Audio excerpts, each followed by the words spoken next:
তোমরা সবাই বলো তো আল্লাহ তাআলা সর্বপ্রথম কাকে সৃষ্টি করেছে? হুজুর, আল্লাহ তাআলা সর্বপ্রথম আদম আলাইহিস সালামকে সৃষ্টি করেছে। জিহাদ, তোমার উত্তরটা ভুল হয়েছে। এ মাসুদ, তুমি বলো। কি হয়েছে মাসুদ? হুজুর, আমি বলি। কি, তুই এই প্রশ্নের উত্তর দিবি? ওই দেখ কি বলে কি বলে।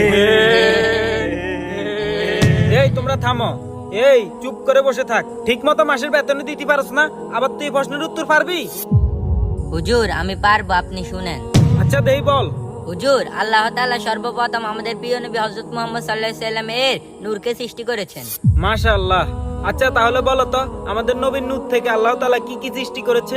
এবং সে নূর থেকে আদম আলাইহিস সালামকে আলোকিত করা হয়েছিল, এবং কি আল্লাহ তাআলা সে নূর থেকে সকল নবীদের শরীরে রূপান্তরিত করেছিল।